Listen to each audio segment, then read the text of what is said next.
मेरी पुत्री, जहाँ तक तुम्हारी टिल लगती है ना, टिल लगाओ, तुम्हारा मैंने नाम नहीं लेना।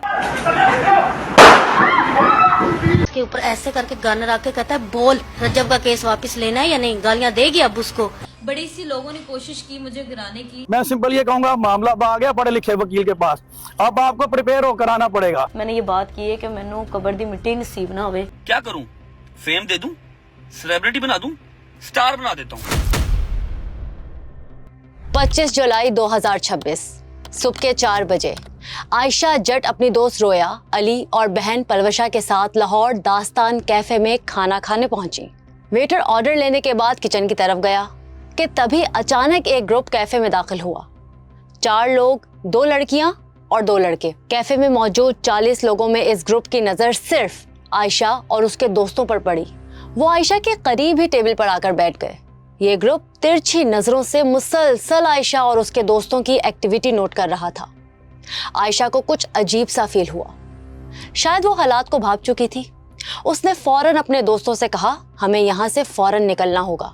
बकौल आयशा जट के अगले ही सेकंड एक लड़की उसकी तरफ बढ़ी और कहा, बहुत शौक है ना तुम्हें रजब भट्ट को गालियां देने का, अब देखो क्या करते हैं तुम्हारे साथ। आयशा ने लड़की को जवाब दिया, बात बदतमीजी, थप्पड़, हाथापाई और फिर फायरिंग तक जा पहुंची।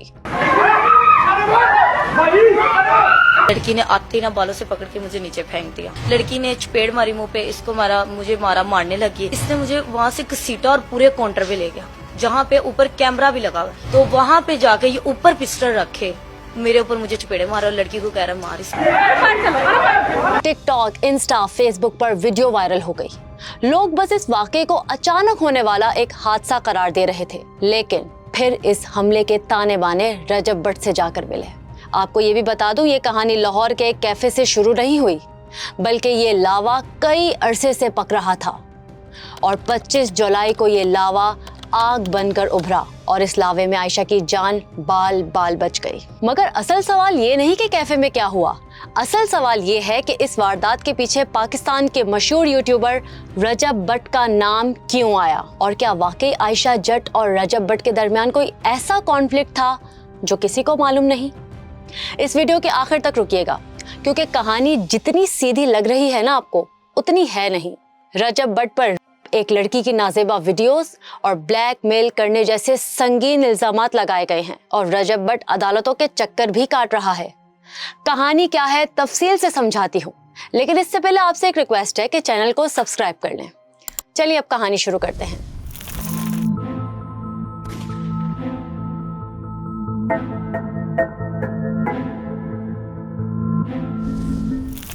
कहानी को आगे बढ़ाने से पहले आयशा जट का थोड़ा सा बैकग्राउंड सुन लें।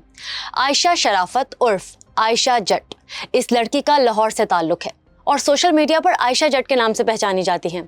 कहा जाता है कि ये पहले रजब भट्ट की फैन हुआ करती थी, लेकिन फिर आहिस्ता आहिस्ता ये फैन होना दुश्मनी में कैसे बदल गया, ये भी बताऊंगी आपको। टिकटॉक और दीगर प्लेटफॉर्म्स पर आयशा जट काफ़ी फ़ैन फॉलोइंग रखती हैं। टिकटॉक पर उनका कंटेंट क्या था वो एक अलग डिबेट है। इस पर हम पहले ही एक डॉक्यूमेंट्री बना चुके हैं जो कि आप देख सकते हैं। आयशा जट की कई वीडियोस में उसके साथ एक और लड़का नजर आता है। ये कौन है ये भी थोड़ी देर में आपको पता चल जाएगा। और ये भी सुन लें कि इस लड़के समेत रजब भट्ट और टोटल 5 अफराद पर भी आयशा ने संगीन इल्ज़ाम लगाए हैं। वो इल्ज़ामात क्या हैं ये जानने से पहले आते हैं इस पर, जो कि 25 जुलाई की सुबह 4 बजे हुआ। आयशा कैफे में मौजूद थी। बकौल आयशा के पहले उसे रजब भट्ट के खिलाफ इंटरनेट पर वीडियो बनाने पर रोका गया। आयशा ने इनकार किया। बकौल आयशा के कैफे में मौजूद ग्रुप ने रजब भट्ट को ऑनलाइन वीडियो कॉल पर लिया और सारा सीन ऑनलाइन दिखाया और फिर अगला कदम उठाया गया। वो पहले से सोच कर आए थे। इस ग्रुप में एक लड़की आगे बढ़ी और आयशा को थप्पड़ रिसीव कर दिया। सिचुएशन आउट ऑफ कंट्रोल होने लगी। आयशा के दोस्त और बहन आगे बढ़े। दोनों ग्रुप ने एक दूसरे को लाते, घूंसे, मुक्के मारे। आयशा का कहना है कि वो तो बस डिफेंस और अपनी जान बचाने के लिए लड़ रही थी। वो फौरन काउंटर की तरफ भागी और अपने आप को महफूज किया कि तभी अचानक फायरिंग की आवाज गूंजी। एफआईआर के मुताबिक ये फायरिंग आयशा पर की गई उसकी जान लेने के लिए, लेकिन उसकी किस्मत अच्छी थी कि वो बच गई। कैफे का मैनेजर खुरम भी इस पूरे वाक़े का गवाह है और मुल्जिमान की शनाख्त से वाकिफ भी है। एफआईआर में ये भी कहा गया है कि ये ग्रुप आयशा को जान से मारने आया था, वो भी रजब बट के हुक्म पर। कैफे में आयशा पर फायरिंग करने वाले का नाम मीर शफी बताया गया है। आयशा के वकील फैयाज का कहना है कि मीर शफी एक हिस्ट्री शीटर, सजा याफ्ता क्रिमिनल है। इसके खिलाफ मुख्तलिफ थानों में कई मुकदमात दर्ज हैं और इस काम के लिए मीर शफी को चुना गया था।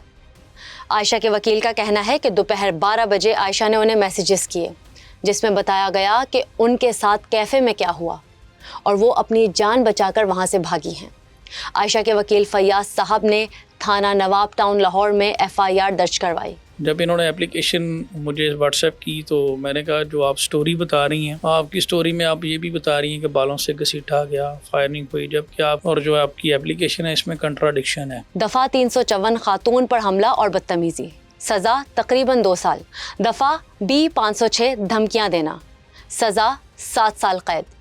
दफ़ा 337 किसी की जान खतरे में डालना, सज़ा 3 माह। इसके बाद आयशा जट का नाम सिर्फ एक कंटेंट क्रिएटर के तौर पर नहीं बल्कि एक ऐसे केस की मुद्दइया के तौर पर सामने आया जिसने पूरे पाकिस्तान में हलचल मचा दी। रजब भट्ट के घर जो है वो पुलिस की अभी रेड वगैरह उन्होंने डाली है। रजब भट्ट के घर पर पुलिस ने छापा मारा।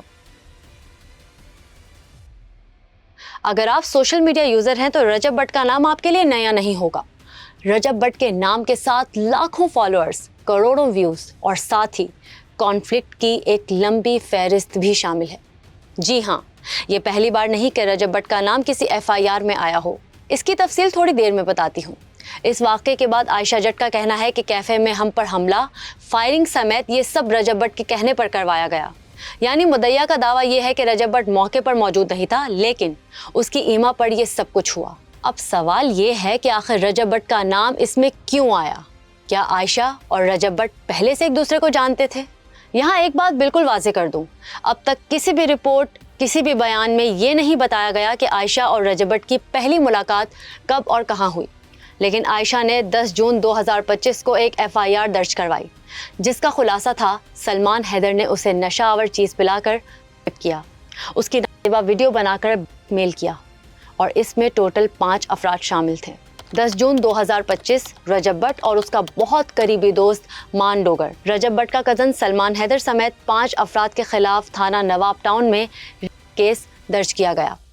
जी हाँ, वही सलमान हैदर जो आयशा जट के साथ वीडियो में नजर आता था।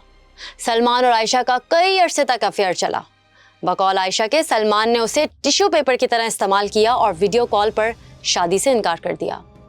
एक वीडियो में तो ये भी दावा किया गया कि सलमान आयशा के बच्चे का बाप भी बनने वाला था। मैंने अपनी एक दोस्त को बताया था, पर बच्चे के बारे में मैं कोई बात नहीं करना चाहूंगी। नहीं वो मत करें, मैं पूछ रही हूँ उस वो वाला रहने दे, लेकिन मैं कह रही हूँ आपने बताया, सलमान को बताया आपने इस बारे में? सलमान को मेरे पास स्क्रीनशॉट है जहाँ पे मैं कह रही हूँ पापा बनने वाले हो आप। उसने कहा कि अभी नहीं रख सकते, दूसरी दफा रख लेंगे, बस इतनी मैं बात करूंगी। जो कि मेरे पास स्क्रीनशॉट है, अगर लगाना हो तो वो भी लगा लेगा। बचा तो कुछ है नहीं इज्जत का, सारे चूर चूर तो पहले हो। रिपोर्ट्स के मुताबिक रजब भट्ट ने रैंडमली सवाल किया, क्या तुम वाकई आयशा से शादी नहीं करोगे?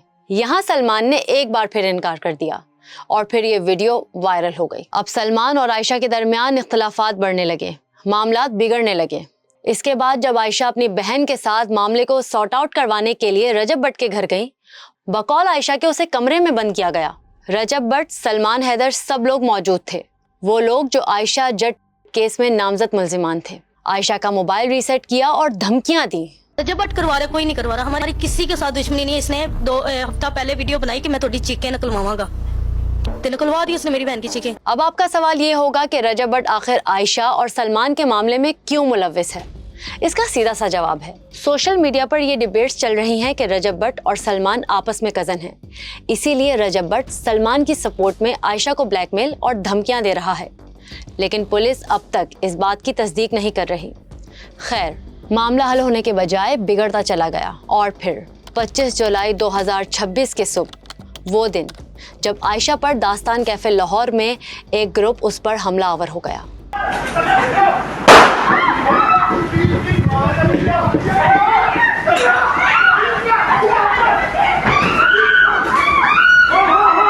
एक दफा फिर क्लियर कर दूं, मुबैना तौर पर इस हमले का ताल्लुक आयशा जट केस के इल्जाम के साथ जुड़ता है या नहीं, इस पर पुलिस अभी इन्वेस्टिगेट कर रही है।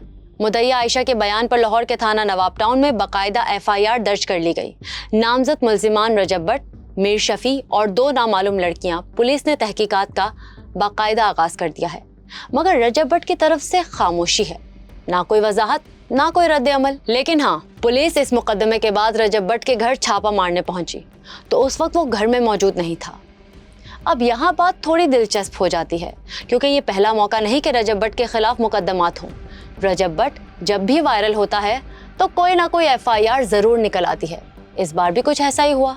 रजब भट्ट पर इस वक्त 3 केसेस हैं। केस नंबर 1, तौहीन मजहब का मुकदमा। इस केस में नाकाबिले जमानत वारंट गिरफ्तारी तक जारी हुए। रजब भट्ट ने पहले इस्लामाबाद से हिफाजती जमानत हासिल की, फिर खुद कराची की अदालत में पेश होकर सरेंडर किया। अदालत ने बाद अज़ा इस केस में जमानत मंजूर कर ली। केस नंबर 2, ऑनलाइन जुआ ऐप की एडवर्टीजमेंट। लाहौर की सेशन कोर्ट ने इस मामले में रजब भट्ट और एक और साथी की उबूरी जमानत कंफर्म कर दी। और अब तीसरा और सबसे बड़ा केस, आयशा जट की मुद्दयत में तशद्दुद और फायरिंग के इल्जामात के साथ एक अदद FIR सामने आई। एक के बाद एक केस रजब भट्ट पर होते रहे और रजब भट्ट हर बार कानून से बच निकलने में कामयाब होता रहा। आपको क्या लगता है, क्या इस बार भी ऐसा ही होगा? ये तो वक्त ही बताएगा। कैफे में आयशा जट पर हमला होने वाले इस केस की ताज़ा अपडेट्स ये हैं कि रजब भट्ट के शरीक मुल्जिम शुएब शौकत की उबूरी जमानत लाहौर के सेशन कोर्ट से मंजूर हो चुकी है। एडिशनल सेशन जज मोहम्मद आसिम शहजाद ने ये जमानत 6 अगस्त तक के लिए दी है। अदालत ने शुएब शौकत को तहकीकात में शामिल होने का भी हुक्म दिया और अगली समात पर पुलिस से मुकदमे का मुकम्मल रिकॉर्ड भी तलब कर लिया है। इस केस में अभी तक रजब भट्ट की जमानत से मुताल्लिक कोई हतमी खबर सामने नहीं आई, यानी मामला अभी भी अदालत में है और आने वाले दिनों में अदालत में मजीद समातें मुतवक्के हैं। ये केस अभी ख़त्म नहीं हुआ, बल्कि अभी तो शुरू हुआ है और जैसे जैसे तहकीकात आगे बढ़ेंगी शायद वो राज भी खुले जो अब तक पर्दे में हैं। मिलते हैं आपसे अगली वीडियो में।